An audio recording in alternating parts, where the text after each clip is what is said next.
All right, so my name is Alexander Hine, and this is my mechanics presentation.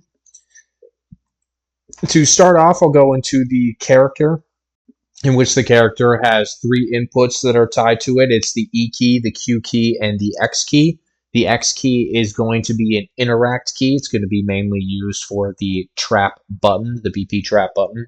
The Q key is going to be the defend key, in which that will be using a sphere that is going to be rotated to make it look like air is going around. And then the E key, which is going to be the wind attack.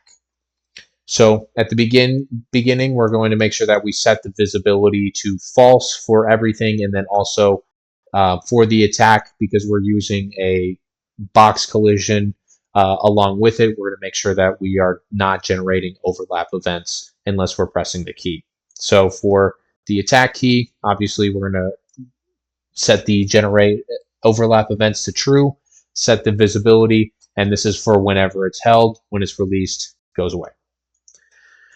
For the defend, we want to make sure that the wind sphere has been picked up.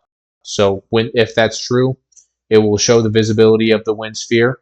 It'll delay for 3 seconds, and then uh, it'll disable the visibility of the sphere. And in that, the player can get damaged, in which the player health is set to 30. And the damage comes from the BP projectile up here. So when that sphere is visible, it's not going to do anything. It's going to block all damage. But when it's not, the health is going to be subtracted by 10. And when it gets to 0, it will kill the player, which teleports back to the main start.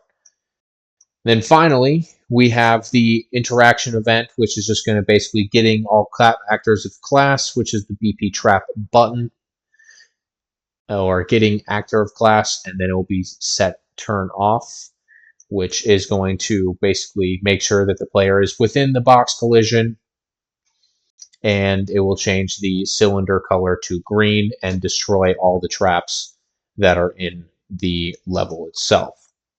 And then this will just basically showcase that if you're in the box collision, it will allow you to interact with said button. So if we go over to the trap is just basically playing a function that will be looping every 1 second. It's going to shoot. The shoot is just basically from an arrow component getting the spawn actor projectile. Then we come into the door. This is going to go hand in hand with the moving bridge. The moving bridge will also basically use the attack key, where it will generate overlap events. So when the E key is pressed, make sure that it's casting to the third person character, show that the door is open, and then we'll have a delay and turn on each individual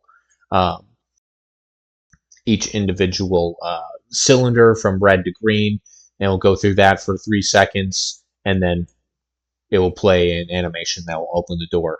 So very much like how the other wind attack is used for the bridge block, it's essentially the same thing, overlap event, and then play a timeline. It'll go to its ending position. This is the only one that's a little bit different because you will have to hold down the E key.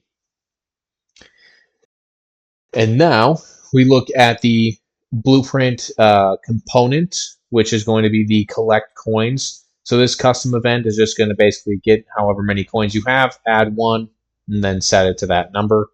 And then in the coin itself, all we really needed to do was just have an event actor begin overlap, get the component class, make sure that it's valid, set it as the collector, do once, get the collector to then run the collection component of custom event of collecting coins, and then making sure that it can be picked up, and then also destroying the actor at the end. And then finally for the master, so this is the only one that had the UI attached to it as well, we're going to have to make sure that we create the widget blueprint and then set the master widget blueprint. So on component begin overlap, it will show that we talked to the master for the end game variables, and then also make sure that we add it to the viewport, and then remove it from the viewport when we leave that overlap volume. So I'll just run through a little bit of what we have here. So obviously the collecting coins, it doesn't show that we're collecting coins. That's why I like to add a little bit of mystery. But as we run through there, we show the UI, and we can walk away from that. We'll just come all the way down here. We'll grab this other coin. I'm pressing Q right now. Nothing's really doing anything until I ultimately grab this. And now we have the wind sphere around us. And we can hit it as many times as we like, as long as we had picked it up first. Same thing with coming in here. Now we can hit the X key, and we can turn off the traps where there's no more projectile shooting. And then, much like what I was talking about for the door, we are not generating an overlap right there, but if we get to the right spot, we'll start lighting those up, opening the door, and then we can get to the end, in which we can see what we have done so far.